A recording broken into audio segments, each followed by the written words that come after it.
Hi ಎಲ್ರಿಗೂ ನಮಸ್ಕಾರ. ನಮ್ಮ ಚಾನಲ್ನ ಮತ್ತೊಂದು ವಿಡಿಯೋಗೆ ಸ್ವಾಗತ. ಸ್ನೇಹಿತರೆ, ಮತ್ತೊಂದು ಬಾಂಬ್ ಬ್ಲಾಸ್ಟ್ ಆಗೋಯ್ತು. ಅಲ್ಲಿಗೆ ನಮ್ಮ ದೇಶದಲ್ಲಿ ಭಯೋತ್ಪಾದನಾ ಚಟುವಟಿಕೆಗಳು ಅಥವಾ ಇವರು ಸೃಷ್ಟಿಸುವಂಥ ವಿಧ್ವಂಸಗಳು ನಿಲ್ಲೋದಕ್ಕೆ ಸಾಧ್ಯ ಇಲ್ಲವೇನೋ ಅನ್ನುವಂಥ ಒಂದು ಸಂದೇಹಗಳು ಪ್ರಾರಂಭ ಆಗಿದೆ.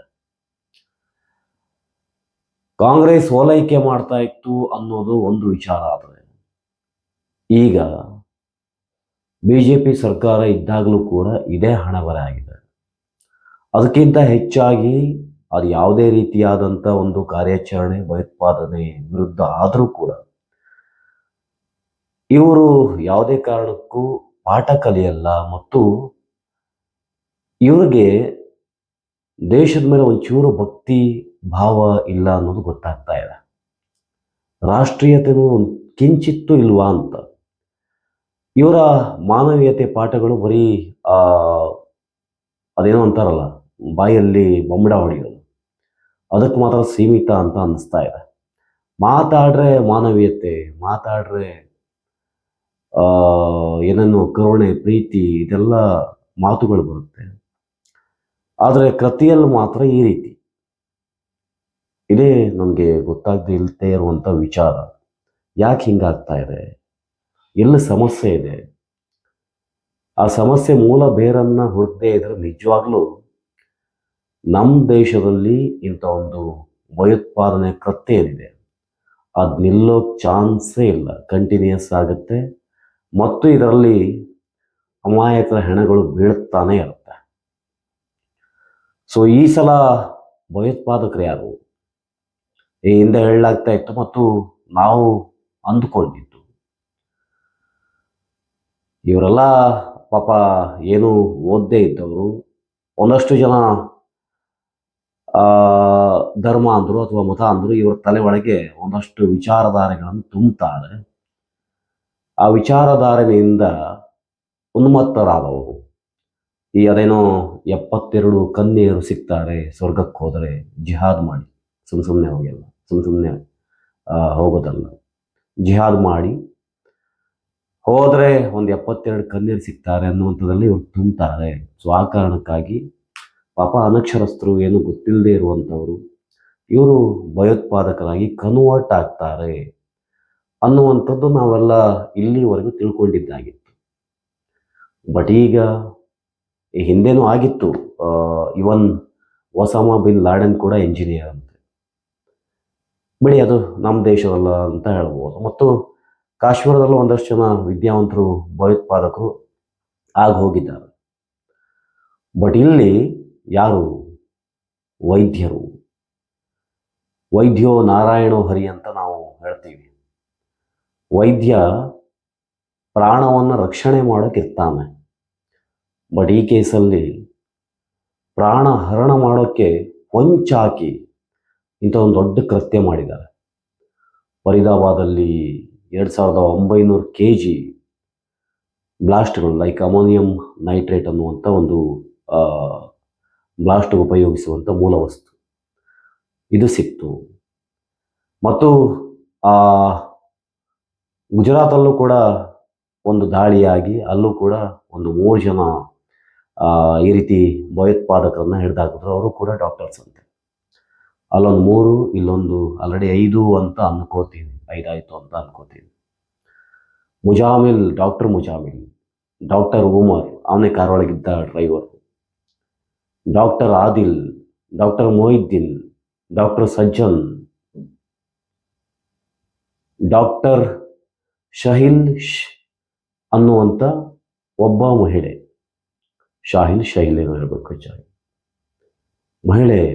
ಮಹಿಳೆ ಅಂತಂದರೆ ಭಾರತದಲ್ಲಿ ಅದು ಈ ದೇಶದಲ್ಲಿ ಹುಟ್ಟಿ ಮಹಿಳೆ ಯಾರು? ಅಂತಃಕರಣ ಅವ್ರಿಗಿದ್ದಷ್ಟು ಯಾರಿಗಿರುತ್ತೆ? ಅವರು ಅಂಥವರು ಮಹಿಳೆಯಾಗಿ ಗನ್ನನ್ನು ಕ್ಯಾರಿ ಮಾಡ್ತಾ ಇದ್ರು ಅಂತಂದರೆ ನಿಜವಾಗ್ಲೂ ಈ ತಾಯಿ ಭಾರತಾಂಬೆಯ ಹೊಟ್ಟೆ ಒಳಗೆ ಎಂತೆಂಥ ನೀಚರೆಲ್ಲ ಹುಟ್ಟಿದ್ದಾರೆ ಅಂತ ಹೇಳೋದು ಗೊತ್ತಾಗ್ತಾ ಇದೆ. ಸೊ ಇಂಥ ಎಲ್ಲ ಡಾಕ್ಟರ್ಸು ಇವ್ರನ್ನ ದೊಡ್ಡ ಮಟ್ಟಿಗೆ ಯಾರಾದರೂ ಅಪೋಸ್ ಮಾಡ್ತಾರಾ ಅಂದರೆ ಅದರ ನಿಜವಾಗ್ಲೂ ಆ ದೊಡ್ಡ ಮಟ್ಟಿಗೆ ರೆವಲ್ಯೂಷನರಿ ಅಪೋಸ್ ಕಾಣಿಸ್ತಾ ಇಲ್ಲ. ಎಲ್ಲೋ ರಾಜಕೀಯ ಮಾಡೋರು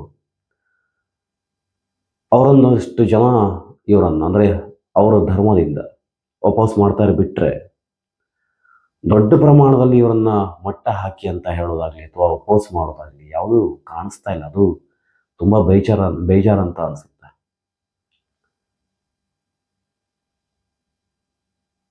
ಇಂಥ ಒಂದು ಸಿಚುವೇಶನ್ನಲ್ಲಿ ಭಾರತದ ಭವಿಷ್ಯ ಅಂತ ಏನಾಗಬಹುದು? ಭಾರತ ಒಂದು ಏಕಶ್ಚಿತ್ ಒಂದು ಧರ್ಮಕ್ಕೋಸ್ಕರ ಈ ಮಾನವೀಯತೆ ಮೌಲ್ಯಗಳನ್ನು ಮರೆತು ಬಿಡೋದ? ಇದೆಲ್ಲ ಪ್ರಶ್ನೆಗಳು ನಮ್ಮನ್ನು ಕಾಡುತ್ತೆ. ಇದೆಲ್ಲ ಬೇಕಾ ಅನ್ನೋದು ಕೂಡ ಕಾಡುತ್ತೆ. ಎಲ್ಲ ಒಂದಾಗಿ ಯಾಕಿರಬಾರ್ದು? ಮಾನವೀಯತೆ ಮತ್ತೊಂದು ಮಗದೊಂದು ಎಲ್ಲಿ ಹೋಗುತ್ತೆ ಅನ್ನೋದೆಲ್ಲ ಪ್ರಶ್ನೆಗಳು ನಮ್ಮನ್ನು ಕಾಡುತ್ತೆ. ಮತ್ತು ಯಾರನ್ನು ನಂಬಬೇಕು ಅಂತ ಹೇಳಿದ್ರೆ ಗೊತ್ತಾಗ್ತಾ ಇಲ್ಲ.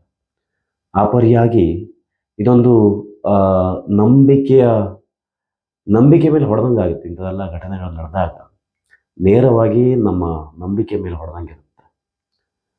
ಬಟ್ ಇದೆಲ್ಲ ಸರಿನೇ ಆಗಲ್ವೇನೋ ಅಂತ ಅನ್ನಿಸ್ತಾ ಇದೆ.